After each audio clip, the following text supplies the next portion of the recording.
Those borders, just lines drawn by men who never bled. When you look at a world map, those neat lines seem permanent, even natural. But the truth is, most of them were drawn at a table, with a pen and a ruler.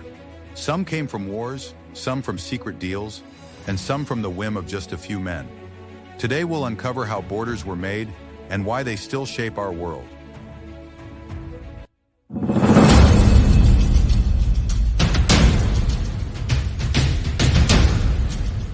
For the Romans, borders weren't tidy shapes on parchment. They were limes, living frontiers of military power. Picture it, a line of stone forts stretching across Britain, the famous Hadrian's Wall, built not to mark ownership of land, but to keep barbarians out. Across the Rhine and Danube, Roman watchtowers dotted the landscape, each signaling the next with fire. But when Rome collapsed, so did the very concept of fixed boundaries. Medieval maps tell the story. The TO map, for example, didn't care about latitude and longitude. Instead, it placed Jerusalem at the center of the world because faith mattered more than geography. Travelers' tales filled in the blanks, monstrous races with dog heads, seas where the water boiled, kingdoms ruled by Prester John. Borders weren't lines, they were stories, fears and myths. And yet even here we see the seeds of modern maps. The Crusades forced Europeans to think of here and there, us and them. Slowly, territory began to matter again. Enter Genghis Khan. The Mongol Empire didn't just redraw borders, it erased them. For the first time, one ruler controlled a continuous stretch of land from the Pacific to the Black Sea. But the genius wasn't just conquest, it was connection. The Mongols built the Yam, a relay postal system with stations every 25 miles. Riders could swap horses and deliver messages across continents in days instead of months. Merchants like Marco Polo marveled. You could travel with gold across Asia and be safer than in the streets of Venice. Trade flourished.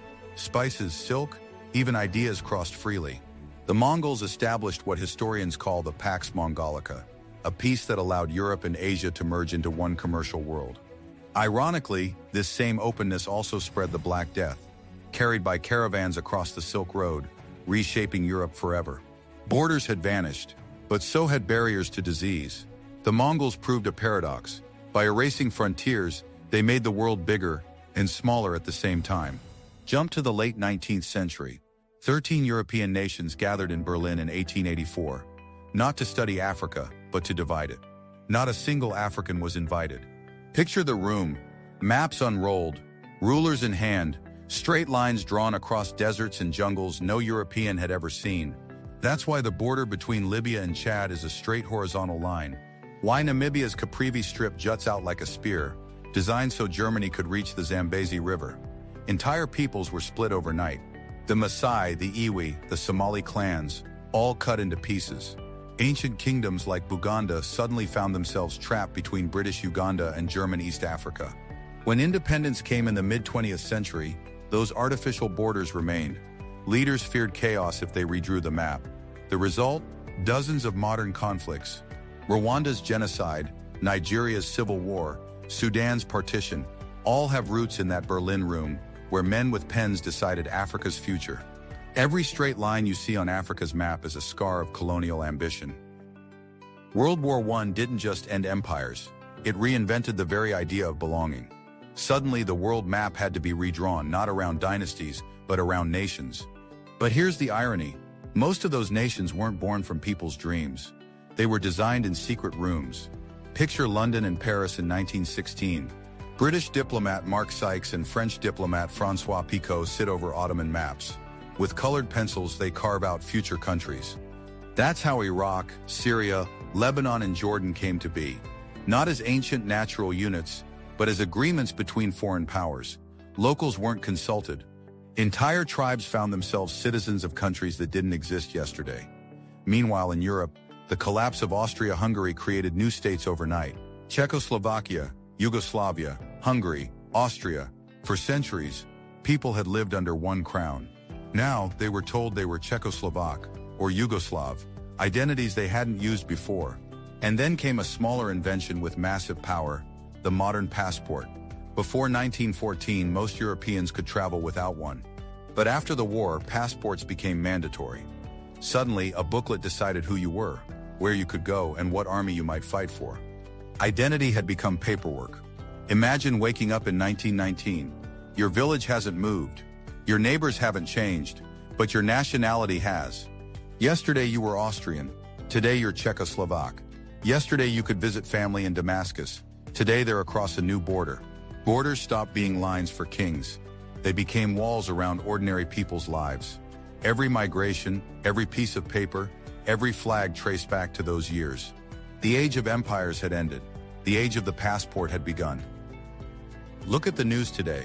Almost every conflict is, at its heart, a border conflict. That's how powerful these lines have become. In 2014, Crimea changed hands. In 2022, Russia invaded Ukraine, claiming borders were wrong. Millions fled, thousands died, all over where one line is drawn. In the Middle East, the borders of Israel and Palestine remain among the most contested in history. A strip of land smaller than New Jersey fuels one of the world's most enduring conflicts. In Africa, colonial lines still divide.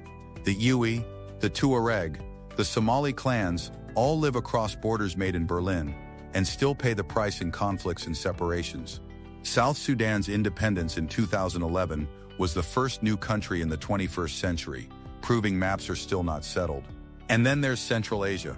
When the Soviet Union collapsed in 1991, 5 new nations appeared almost overnight: Kazakhstan, Kyrgyzstan, Uzbekistan, Turkmenistan, and Tajikistan. For decades, they had been republics inside a single empire. Suddenly, they were independent states with borders inherited from Moscow's cartographers, lines drawn with little thought for history or identity. Entire ethnic groups like the Uzbeks in southern Kyrgyzstan or the Tajiks in Uzbekistan found themselves minorities in new countries. Clashes over water, valleys, and villages are still common today, reminders that these borders were never organic but imposed.